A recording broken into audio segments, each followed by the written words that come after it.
Guten Abend. Welcome to Delbrook, home of SV Delbrook, if I'm not mistaken. But for one not only, Norwich City's base.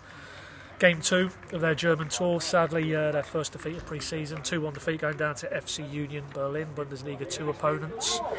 A little bit of a recap of the match first, then we'll get into some of the individual performances. Tale of some sloppy defending, really. Fell behind just before half-time.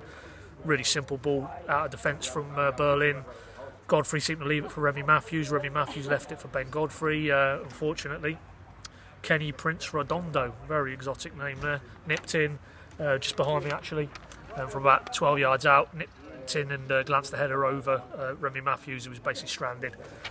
Bit of after you, sir, no after you. So that was a very poor concession, particularly for Remy, given he was embroiled in that own goal at Lincoln, and you could possibly argue that the second goal of Paderborn's 2 on Sunday possibly could have got down a little bit quicker, particularly as he's looking to make a big impression this summer. We all know the story now with no Angus Gunn. There's a position up for grabs, so that was 1-0 down at the break.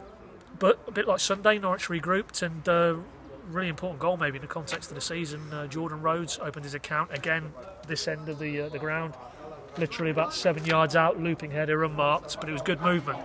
And that was something Daniel Farke alluded to after the game when I spoke to him, that he basically was in the right position. It was a simple finish, but he had to do the work to anticipate, obviously, the ball to the back post. So 1-1, Norwich, you think, might be a little bit stronger then.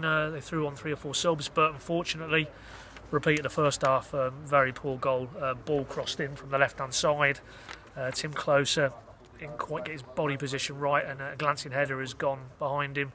Caught Remy Matthews out again. It's just clipped the post and nestled in. So unfortunately, that's how it stayed. 2-1 defeat. But Farke was keen to stress before the game, so the same applies now.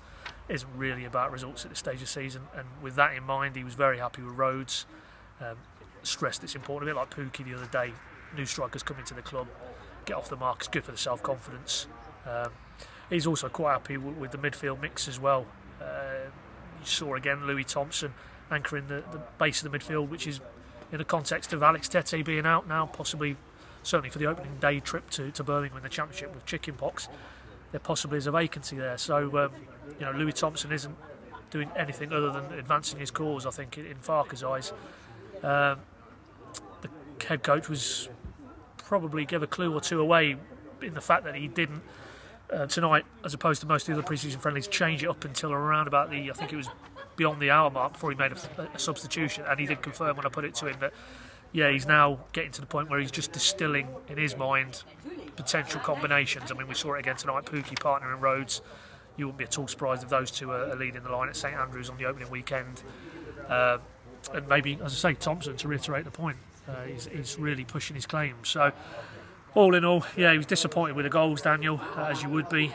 But, it's really, again, fitness. They've worked hard the last day or two since Paderborn. And on that front, actually, asked him about the absentees who were just sat up in the little main stand here to my right. Tom Tribal was a fresh injury concern. By all accounts, he got a little bang on his back, I think Daniel said. He got a heavy tackle on Sunday against Paderborn, didn't want to take any risks, but Daniel thought he would be back in the mix for Thursday's tour finale against VfL Wolfsburg. Hanley, Emi Buendia, Ivo Pinto, none of which have been seen this pre-season. Wasn't overly confident. I didn't get the tone from Daniel that any of those three would be featuring against Wolfsburg.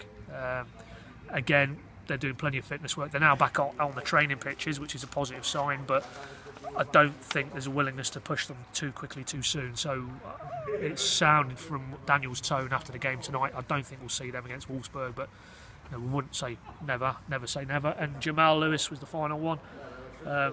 Rather colourful language from Daniel. He's been on the toilet for 2 or 3 days, so read into that what you will.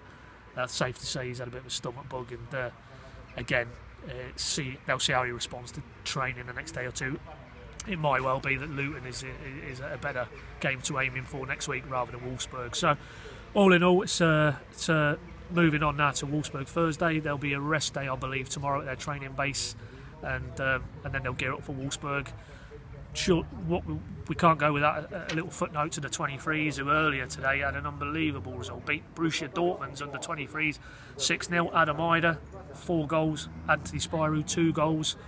Absolutely ran riot. I only saw the first 45 minutes because of the overlap with the schedule, so we had to leave at half time. But they're already 4-0 up, and you know, in terms of developing your own and players pushing for the first team, you couldn't have done much more from them 2 lads. So that's a very big positive. Kudos to Matt Gill. So, as I say, 1 win, 1 defeat today, but we roll on to Thursday. And until then, thanks for watching. Cheers.